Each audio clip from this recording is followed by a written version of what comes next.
My ex-wife didn't know I had remarried. She suddenly tagged me in a group chat, "Sincere Clark. It's been long enough, I'm done playing around. Let's get remarried." I replied flatly. "In your dreams?" She asked again, "What have you been up to while I was gone?" I glanced over at my wife sleeping soundly in bed next to our soft little twin sons and replied casually, taking care of my wife during her postpartum recovery. The group chat instantly exploded. My ex-wife couldn't believe it. She didn't know the man who once loved her more than life itself was long gone. 1. 2 years after marrying Victoria Ainsworth, a car accident changed everything. I shielded her, ending up in a vegetative state, while Victoria lost her memory.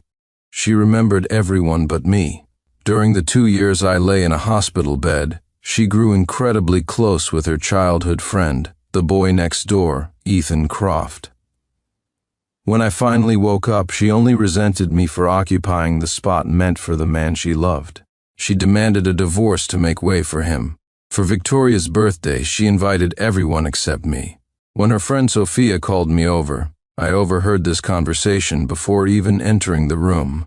"Vicky, let me ask you, while Sincere isn't here, aren't you afraid you'll regret treating him like this if your memory comes back one day?" Victoria scoffed.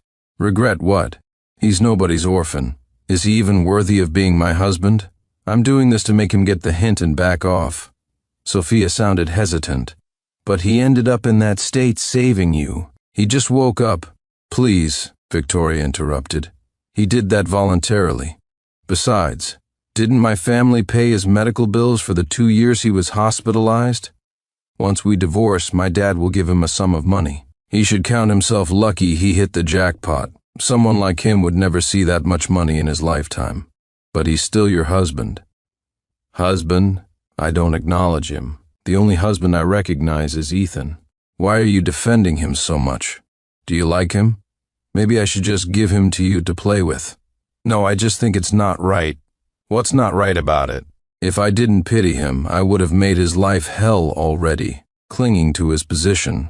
If it weren't for him, Ethan and I would be vacationing in the Maldives right now.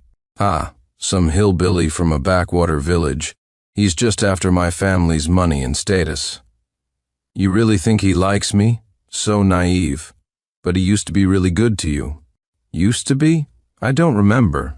Besides, plenty of men want to be good to me. What does he count for? Just a freeloader." "Sigh, I just think you two were so in love. If you remember, you might regret it, and it'll be too late." "Regret? I, Victoria Ainsworth, never regret anything. Besides, Sincere Clark isn't even my type." Hearing those harsh words, a chill ran down my spine.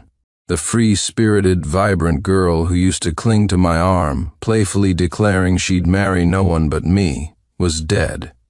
She died in that car accident 2 years ago. I clenched and unclenched my fists, took a deep breath, and pushed open the private room door. Seeing it was me, Victoria looked disappointed, then averted her gaze dismissively. I walked straight up to her and placed the signed divorce papers in front of her. "I've signed the divorce papers. We can finalize at any time. And delete those photos and rumors you spread." Victoria glanced at the papers on the table, her slender fingers tipped with pink nail polish casually flipping through a few pages before she sneered.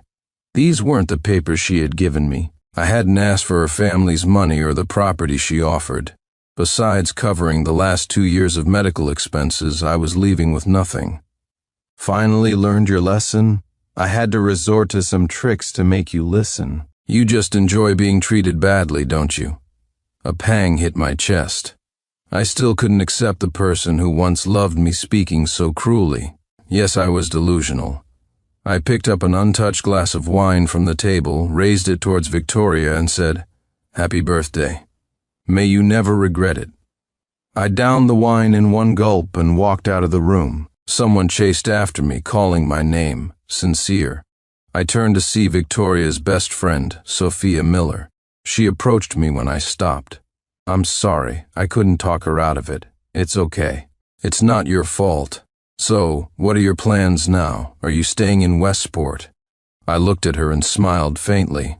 "You don't need to worry about me, Miss Miller. I know my place." Sophia quickly tried to explain, "No, that's not what I meant. I was thinking, since Victoria's family took over your company, if you don't mind, you could come work for my family's company. No need. As long as she keeps her promise, I won't have trouble finding work."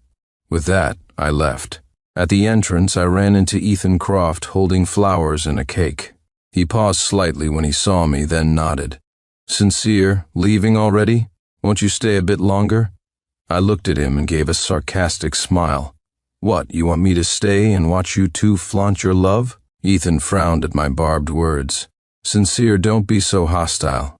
Vicky and I are truly in love." "Ha, truly in love? Does that give you the right to be the other man? Don't tell me you didn't know she was married." Ethan smiled, not maliciously but with a condescending air.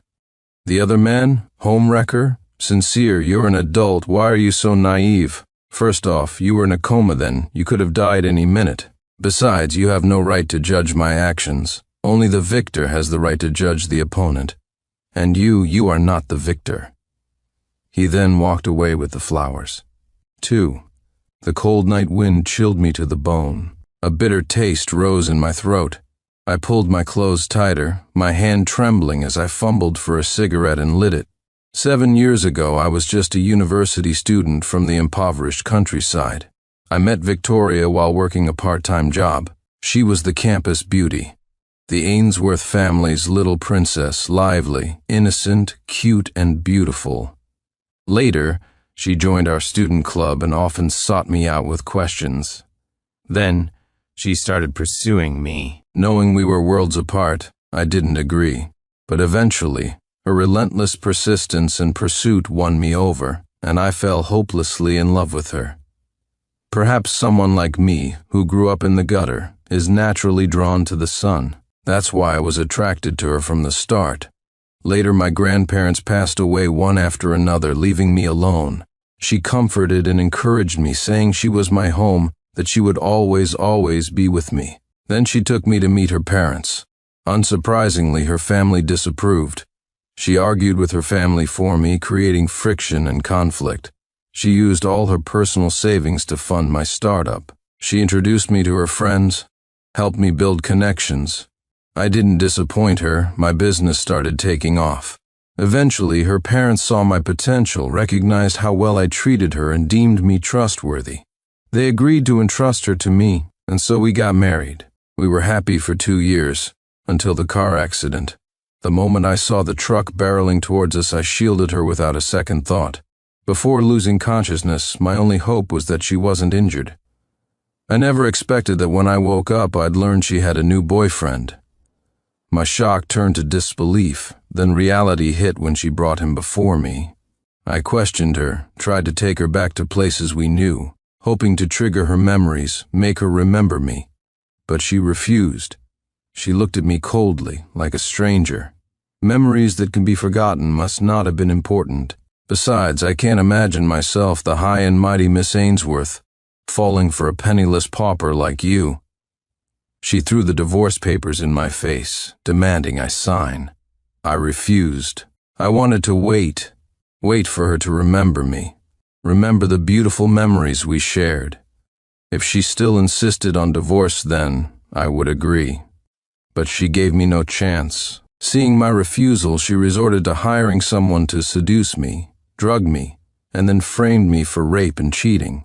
She compiled this evidence into a presentation and sent it to my friends and former classmates. To force the divorce, she didn't hesitate to slander my reputation online. But I knew I hadn't done anything. I reported it to the police, but the accuser insisted I was the one who drugged them. Fortunately, the investigation proved I had no means to obtain the drug. Surveillance footage cleared me, and there was no forensic trace connecting me to the accuser. Only then did I avoid jail time. That's when I truly understood how much she hated me for standing in the way of her true love. So, I agreed to the divorce. 3. I went back home to pack my things, planning to leave right after finalizing the divorce. Late that night, Victoria returned. This was our former marital home. I hadn't expected her to come here. After losing her memory, she had moved back in with her parents. She had only been back here twice since I woke up, both times with me. I opened the door and saw her lying on the sofa. She immediately sat up when she saw me. "What are you doing here?" "This is my home too. I didn't expect you." Victoria looked around, then laughed. "Your home? If I recall correctly, you said this house is under my name and you didn't ask for it in the divorce." "Right. Just staying a few days. I'll leave after we get the divorce certificate." Victoria sneered. "Sincere, don't try any tricks. Don't think this playing hard to get act will make me pity you. Ethan and I are getting engaged soon. If you know what's good for you, get out quickly." Looking at her face, still the same face, yet her expression and words felt utterly foreign. Even though I had decided to let go, a sharp pain still gripped my chest. I subconsciously pressed my hand to my heart, then forced a smile. "If you don't believe me, we can go finalize it tomorrow morning." Hearing this, Victoria's perfectly shaped eyebrows furrowed deeper. Then she smiled. "Fine, I'll stay here tonight. First thing tomorrow, we'll get the divorce certificate." "Okay, but before that, you need to clear up those things online. As long as you get lost after the divorce and never bother me and Ethan again, that's a small matter I can handle in minutes." Victoria gave me a dismissive smile and made a call. I heard her instruct the person on the other end to retract the posts and issue a clarification. Only then did my heart settle. The next morning, Victoria wasn't up when I woke. I left her a note saying I was heading to City Hall first. I waited for over an hour before she finally arrived, fashionably late. Ethan was with her. After getting the certificates, Ethan handed me a red invitation. "Next month, Vicky and I are getting engaged. You can come witness it if you have time." I took the invitation. It felt like it burned my hand. Victoria walked over and linked her arm affectionately through Ethan's. Seeing the invitation in my hand, she frowned and pouted, just like she used to with me. "Why did you give him an invitation? I don't want people laughing at us." Ethan stroked her head fondly. Watching their intimacy made my chest tighten uncomfortably. Taking a breath, I said, "I won't be able to make it. Wishing you both happiness." The Ainsworths and the Crofts were prominent families. Someone like me didn't belong at such a grand event. In front of them, I tossed the invitation into a nearby trash can, just like my love for Victoria forever discarded. Victoria's dissatisfied voice followed me. "See? I told you not to give it to him. He's so ungrateful." I didn't listen further, just wanting to leave this place full of painful memories as quickly as possible. Back home, after gathering my belongings, I suddenly felt lost. My grandparents were gone. There was no reason to return to the small mountain village. My mother had been kidnapped and trafficked into the mountains long ago. Her family eventually found and rescued her. I had never met her as a child, didn't even know who she was. My father went to prison for trafficking when I was young and died there later, and this city held no place for me. Dragging my suitcase, I wandered aimlessly, feeling an unprecedented loneliness. I didn't understand why fate treated me this way. If I was meant to be in a vegetative state, why let me wake up? As I sat lost in thought at a bus stop, my phone rang. Seeing an unknown number, I rejected the call. A moment later, it rang again. 4. I never expected to see Victoria Ainsworth again, especially not at a high society gala. At that time, I also hadn't expected that I would be attending events like this. Seeing me, surprise flashed in Victoria's eyes, quickly replaced by disdain and disgust. Well, didn't expect to see you here. Sincere, you really are a persistent pest." Seeing that face again, the face I had loved so deeply it shattered me, my heart felt surprisingly calm. "Fancy meeting you here." "What a coincidence," I said lightly. Victoria laughed mockingly. "I thought after the divorce you'd crawl back to that little mountain village you came from, live the farming life you were meant for. Didn't expect you in the capital. I really underestimated you. What's this? Couldn't leech off me anymore, so found some other heiress to latch onto? Ha! Let me tell you, from the moment I met you, I knew you weren't the type to settle. Claiming you'd wait for my memory to return before divorcing was just an excuse, wasn't it? You were just after my family's wealth, a real gold digger." I've seen plenty like you. If I weren't an Ainsworth heiress, you probably wouldn't have risked your life saving me." I found it laughable. So this is how she saw me. She actually believed I refused the divorce because I wanted the Ainsworth fortune. The irony hit me hard. Who had I devoted years of my life to? Could a car accident, a bout of amnesia, really change someone's personality so drastically? Just then, a young woman in a black evening gown approached through the crowd and linked her arm through mine. "There you are. Everyone's waiting to meet you up front." Seeing someone holding on to me, Victoria instinctively sized her up. Noticing the newcomer possessed an elegance that surpassed her own, a flicker of annoyance crossed Victoria's face. "I had no idea you were so capable, Sincere. How long has it been?" Already latched onto someone else. She turned to the girl beside me, speaking dismissively. "Do you even know who he is? Don't say I didn't warn you. Once you get involved with someone like him, they stick like gum on a shoe, impossible to shake off. Don't come crying when you regret it." The woman beside me glanced at me, then at Victoria, and couldn't help blurting out, "Who are you? Are you crazy?" Seeing her warning ignored and being insulted instead, Victoria's temper flared. "Who am I? I'm his ex-wife, you fool. Can't you see you're being duped?" The girl started to retort, but I stopped her. "Victoria, since we're divorced, what I do is my business. Whether I'm deceiving anyone is none of your concern." My words clearly angered Victoria further. She glared at me, then at the woman beside me. I just can't stand your underhanded ways," she spat, before clicking away on her high heels. "Bro, was that your ex-wife?" the girl beside me asked. "Yeah. Seriously, your taste is terrible. How did you even fall for someone like that? And you moped about her for months." I managed a smile. She wasn't like that before. "But that's all in the past. Didn't you say grandfather was looking for me? Let's go." Chapter 2. After leaving the bus stop that day, I was picked up and brought to the capital. I learned that my mother, who had been kidnapped years ago, was the only daughter of the wealthy Lee family here in the capital. They had searched for her for 8 years. Unfortunately, when they finally found her and brought her back, her mental state had suffered severe trauma. I resented my father, but he was already dead. All these years, my maternal grandparents hadn't looked for me because they feared my presence would trigger my mother. Besides, they weren't eager to raise the child of a human trafficker, the man who had ruined their daughter's life.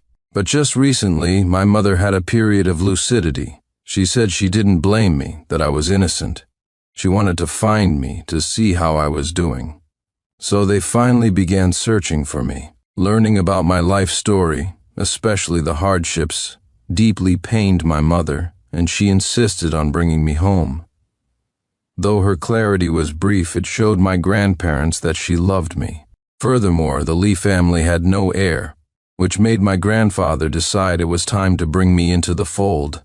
And so, I became part of the Lee family. I just never imagined that when I met Victoria again, she would assume I was just a social climber, solely focused on latching onto wealthy women. Seeing Victoria dredged up buried memories, inevitably souring my mood that evening. The girl from the gala, Megan Lee, my cousin, the granddaughter of my grandfather's brother, noticed I was down and suggested introducing me to some friends. So we ended up at Nightscape Bar. About 7 or 8 people were already in the private room. They stood up to welcome Megan and me. Megan led me to sit beside a couple and made introductions. "Bro, this is Hannah Carter, my best friend, and this is her brother Henry Carter. The mall project in the East End Grandpa mentioned? That's a collaboration with their family." I looked at them and raised my glass in greeting. The woman, Hannah, studied me for a moment, then suddenly smiled. "I've seen you before." I was slightly surprised. "Me?" Hannah clinked her glass against mine, then smiled again. "Yes, in Philadelphia. You were with a girl back then."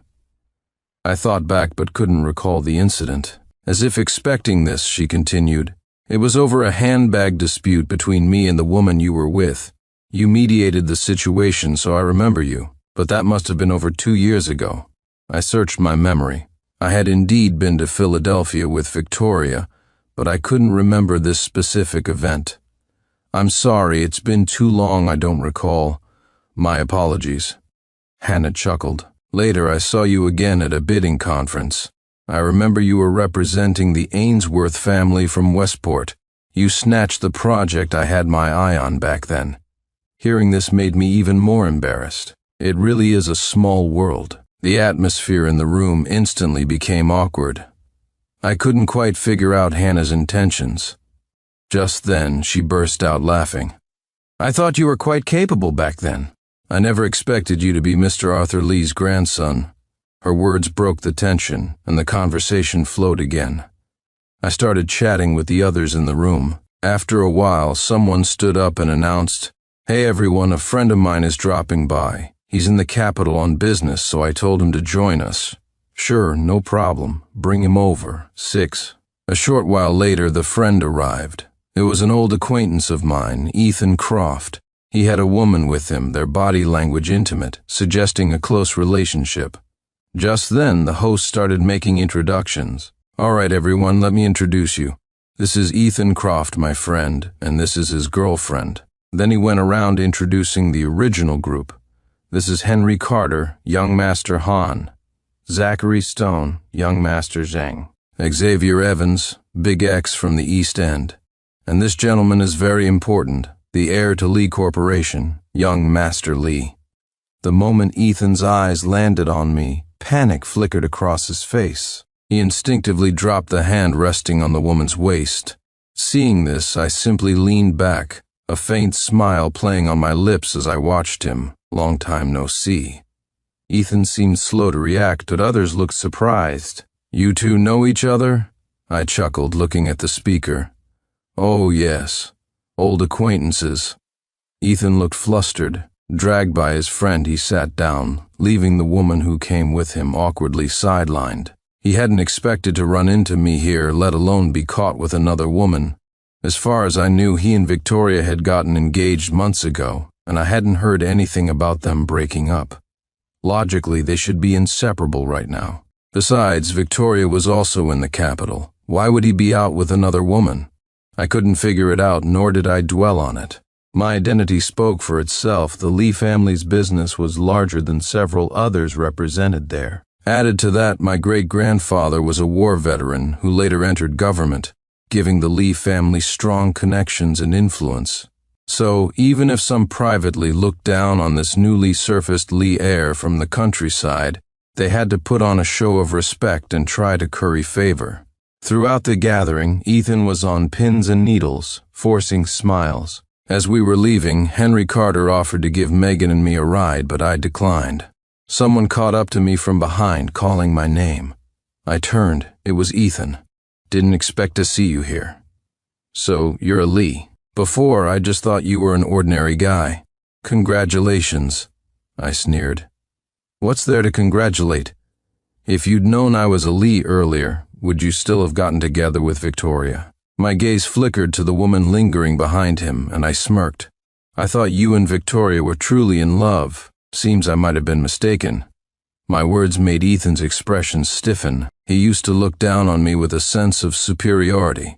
Now, with our positions reversed and his secret exposed, he seemed incredibly uncomfortable around me. It's not what it looks like. Anyway, about today. Could you please not mention this to Vicky? Seeing me scrutinize him, he quickly added, Don't get me wrong. I just don't want to hurt her. I found his sanctimonious excuse laughable. Thinking about Victoria insisting on divorcing me for someone like this filled me with frustration. We're divorced. Your affairs are none of my business. Hearing this, Ethan visibly relaxed and offered his hand. I apologize for any past wrongs. I never expected Vicky to fall for me. I hope you won't hold any grudges over what happened. I looked at his outstretched hand but didn't take it. He knew Victoria and I weren't divorced back then, yet he still got involved with her, acting as her boyfriend. Now that he realized my status, he had the nerve to lower himself and apologize. Ha, businessmen. They certainly knew how to be spineless when needed. I ignored him further. Just then, our driver arrived, and Megan and I got into the car and left. 7. Joining my grandfather's company made my life incredibly busy. Furthermore, my grandfather was intentionally grooming me, and my previous knowledge and limited startup experience were far from sufficient. So, I immersed myself in learning, day and night. During this time, my grandfather praised me several times, saying I was sharp and capable enough, though I still needed more training. Consumed by work and studies, I didn't notice a wedding invitation sitting in my email inbox until the physical copy arrived at home. It turned out Victoria and Ethan were getting married, but by now, the name Victoria Ainsworth meant nothing more to me than ex-wife. In my heart, the real Victoria had died long ago, and it was time for me to move forward. Time flew by, and soon it was Victoria's wedding day. I didn't attend, but news still reached me. Many former friends asked if I had gone. I ignored them all. I clearly remembered how they had urged me to divorce Victoria and let the two lovebirds be together. They weren't genuinely concerned for me. They simply looked down on me, believing that unlike Ethan with his good family background, I wasn't worthy of Victoria. I blocked all of them and got a new phone number. Life went on. I thought I'd never cross paths with Victoria again, but unexpectedly, I ran into her soon after. I was in Westport on a business trip and encountered Victoria outside a coffee shop. She looked somewhat worn out, but her eyes still held that familiar look of disdain when she saw me. Back again? What? Couldn't make it in the capital? Right, the heiresses there aren't as easy to fool as I was. I looked at the woman blocking my path, feeling nothing but indifference. Is there something you need? She studied me, seemingly surprised by my tone. After all, since waking up I had constantly hovered around her, desperate for her to remember me. Come in for a coffee? It's been a while. Even if we couldn't make it as husband and wife, we can still be friends. Setting everything else aside, I actually quite admire you. Thanks, but no thanks. I have things to do. What could you possibly have to do? 20 minutes. Just talk with me. Curious about what she wanted to say, I agreed and followed her into the coffee shop. Once seated, she scanned my attire. Looks like that lady is treating you well. Head-to-toe custom designer wear must be worth tens of thousands, right? No wonder you turned down the little money I offered you back then. I sipped my coffee without responding. Perhaps my attitude annoyed her because she suddenly lashed out. Sincere, you should be grateful. If it weren't for me, you'd never have rubbed shoulders with these kinds of people, let alone dated an heiress. Now that you've been dumped, you should just get an honest job. Stop dreaming of hitting the big time overnight. I chuckled. She was actually right. I had hit the big time overnight. Even I hadn't expected it. Is this meaningless drivel all you wanted to talk about? Victoria faltered, then, as if trying to flaunt how well she was doing, she lifted her hand, showcasing a huge diamond ring. Harry Winston. Ever seen one? Over 150,000. Did you have anything like this when we got married? Probably not. You were just a poor kid after all. Even your startup money came from me. By the way, Ethan and I are moving abroad soon. We'll be living overseas from now on. You'll never see me again. I figured you might have regrets, so I invited you for coffee today. I smiled, faintly stirring my coffee. Is that so? Well, as long as you're happy. I put down the spoon, suddenly feeling like all my past obsessions dissipated in that moment. I no longer cared whether she'd remember me or feel regret. I just hoped she knew what she was doing. 8.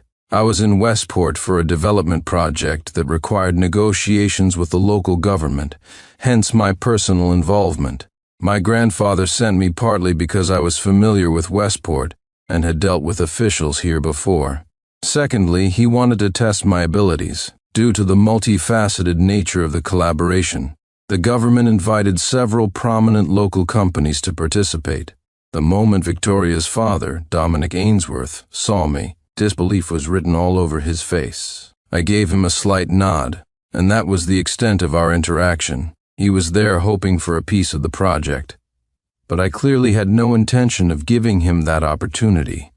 It wasn't personal resentment. It was because the Ainsworth family was now entangled in the mess surrounding Ethan Croft's family business. Whether they could escape unscathed was questionable, and my project couldn't afford any complications. The deal was successfully negotiated, much to the delight of the government officials and other participating companies. Naturally, a celebratory dinner was held that evening. Dominic Ainsworth probably assumed I was acting out of personal revenge, so he called Victoria, hoping she could persuade me. When Victoria received her father's call and saw me at the banquet, she was utterly incredulous. How can you be the heir of the Lee family? I don't know. Maybe fate couldn't bear to see me suffer so much, couldn't stand seeing me subjected to so many disdainful looks. Victoria looked uncomfortable but still addressed me directly. In that case, you probably know why I'm here. I don't want you using business for personal revenge. This is a huge project. Many smaller companies in Westport got a piece. Why can't the Ainsworth family, with our strength, also collaborate? Are you doing this deliberately, just to force me to come begging? Her expression turned cold. Sincere, my name is Lee Yu now. Sincere, let me tell you, I'm married to Ethan now. Don't think your little schemes will make me bow down to you. Whether you're Sincere Clark or Lee Yu, I will never like you. You better give up hope. I smiled, finding her naivety almost amusing. You might be mistaken. When it comes to this project, I keep business strictly business. Your family wasn't chosen because you're not suitable. How are we not suitable? Where? You're clearly just making things difficult, Victoria. I admit I used to pursue you, and I did feel resentful, but that's in the past and has nothing to do with this project. As for why your family isn't suitable, I think your father knows better than anyone. Victoria pointed at me, speechless. Then she added, remember you said my father mentored you, gave you opportunities, allowing you to marry me? Now that you've suddenly transformed into the Lee family heir, you repay kindness with malice? Do you think that's appropriate? If word gets out, it won't look good for your reputation. I put down my wine glass and sat up straight. Repaying kindness with malice? Victoria, do you forget how many problems I solved for your father during the 2 years we were together? And the company I built from scratch? Your father took it when I was in a coma, and I never questioned it. Now you accuse me of biting the hand that fed me? Besides, even if your father mentored me back then, it was because I could bring profit to your family. If we're really keeping score, if I hadn't saved you, you'd be dead. By that count, the Ainsworth family owes me. Is this repaying kindness with malice? Victoria was furious. Even so, can't you just give my family another chance? No. Fine, you won't give it. My family doesn't want it anyway, she stormed off angrily. After concluding my business, I returned to the capital. As soon as I landed, I picked up my phone and dialed a number. The call was answered quickly. You mentioned dating before. Is the offer still open? A light laugh came from the other end. What's this? Your grandfather pushing for a strategic marriage? I smiled. Yeah, the old man thinks a powerful alliance sounds pretty good. 9. Hannah Carter and I got engaged that winter. The house immediately became busy with preparations. The following summer, we were married. Not long after the wedding, Hannah found out she was pregnant, which overjoyed both me and my grandfather. My grandfather kept praising my good fortune, saying the Lee family line had always been thin, and here I was, with my wife pregnant so soon after marriage. While Hannah was pregnant, I heard quite a bit about Victoria. Just as I had foreseen, the Ainsworth family ran into problems. They went bankrupt. Only then did Victoria realize Ethan had married her solely for her family's company. The Croft family business was in trouble and desperately needed capital injection to survive. Victoria, trusting Ethan, had helped him, unknowingly creating a massive deficit in her own family's company.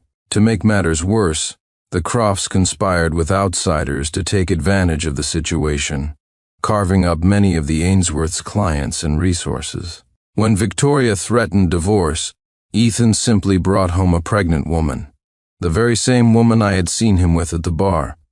It turned out that woman was Ethan's actual girlfriend of 4 years. They were about to get married when the Croft family's crisis hit.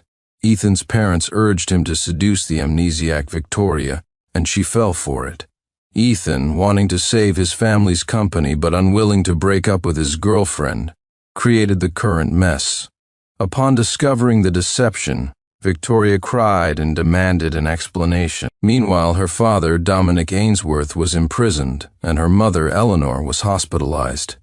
Now it was Ethan demanding the divorce, but Victoria refused. Their subsequent entanglement became ugly gossip within Westport's social circles.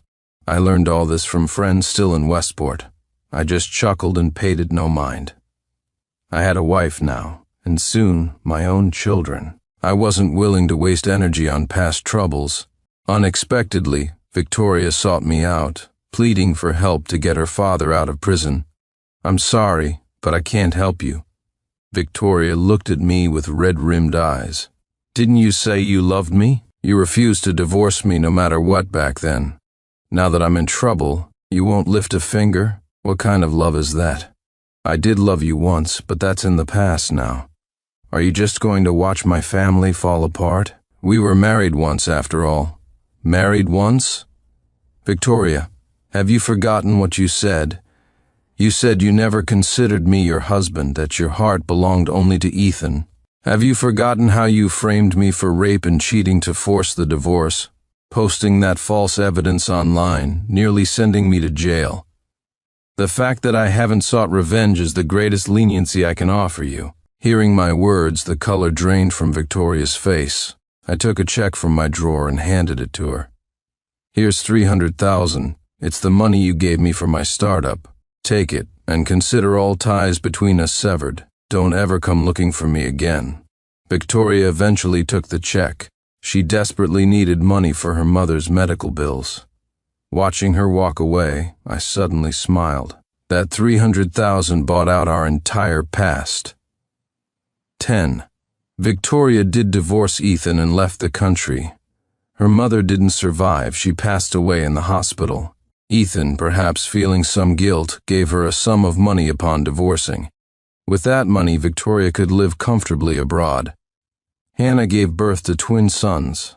My grandfather was ecstatic, naming them Leo and Ryan. One afternoon, after settling my wife and our 2 boys down for their afternoon nap, I got up intending to do some work when my phone chimed with a chat notification. Quickly silencing my phone to avoid waking anyone, I glanced at it, wondering who was trying to get me killed by disturbing the peace. I opened the notification and saw it was from a group chat I hadn't used in ages. It was a group Victoria and I had created back when we were dating in Westport.